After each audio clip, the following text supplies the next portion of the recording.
Hello YouTube, I am Kiryu904, and I bid you welcome.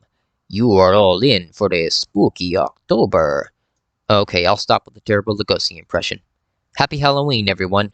Today I present to you the first installment of my new annual review series, Foreign Fright Fest, where we take a look at various horror movies from overseas.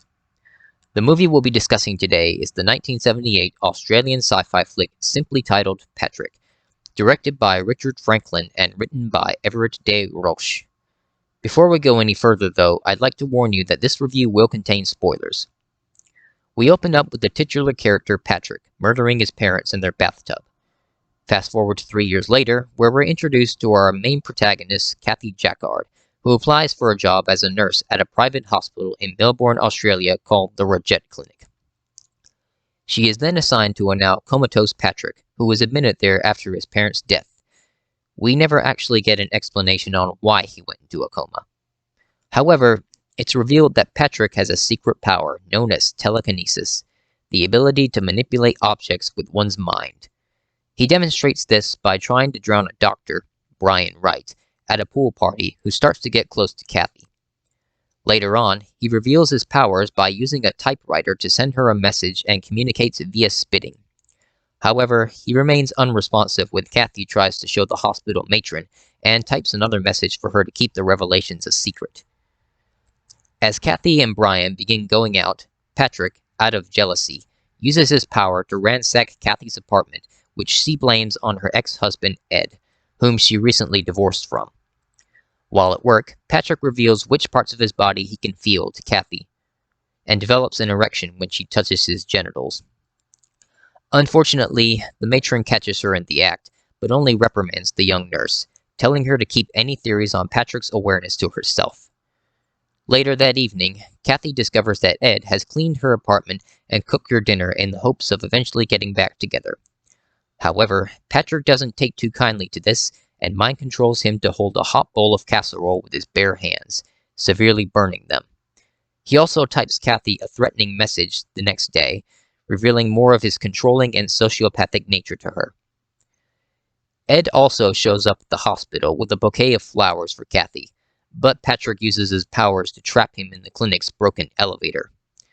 Later, Kathy attempts to tell Brian about Patrick's telekinetic abilities, but he's pretty skeptical. She does manage to get him to request an examination of Patrick. However, the matron finds out about this and subsequently fires her. Meanwhile, the clinic's owner, Dr. Rogette, who has Patrick kept alive in order to study life and death, performs electroconvulsive therapy on him.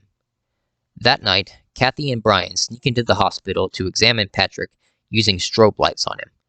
In response, though, he takes control of the matron, forcing her to electrocute herself with the basement generator after the two leave. The following day, Kathy learns of the matron's death, deducing that Patrick killed her.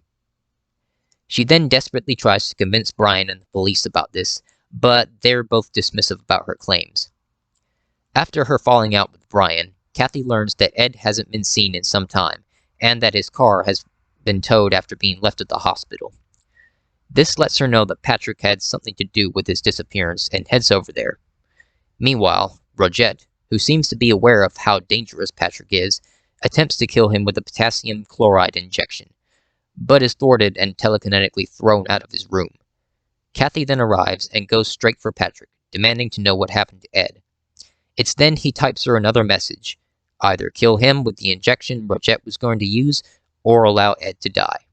Kathy chooses to inject him, but he just uses his powers to try and get her to kill herself. It's then that Ed somehow manages to get free from the elevator and finds his ex-wife, saving her just in time. They then see that Patrick has seemingly flatlined, but suddenly jumps out of his bed at them, crashing into a cabinet.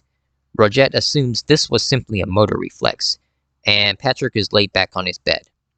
Kathy closes his eyes and they all leave the room, which is when he opens them again, revealing himself to still be alive. And that was the 1978 horror film Patrick. And I have to say, this one isn't all that great.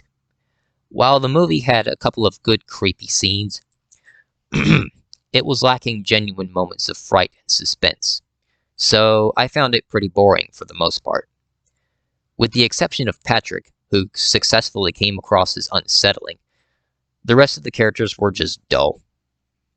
This was especially the case with Kathy, who I really couldn't get invested in. There was nothing interesting about her, and she didn't have much of a reaction when witnessing Patrick's telekinesis. The acting wasn't all that good either, with everyone's performance being quite subdued and lackluster. However, I will say the soundtrack was pretty spooky and manic, and it didn't go over the top. The only time when it did drop the ball was during the opening credits, where it was too warm and whimsical and didn't feel like it belonged in a horror movie. In conclusion, Patrick is quite a disappointing film. I would love to know what you guys think, so leave your thoughts down in the comments section. That does it for part 1 of Foreign Fright Fest. Tune in next time where we head over to Spain to look at a certain found footage flick. Thumbs up if you enjoyed this movie review, and subscribe if you'd like to see more. You can also follow me on Twitter. Goodbye, and have a good day everyone.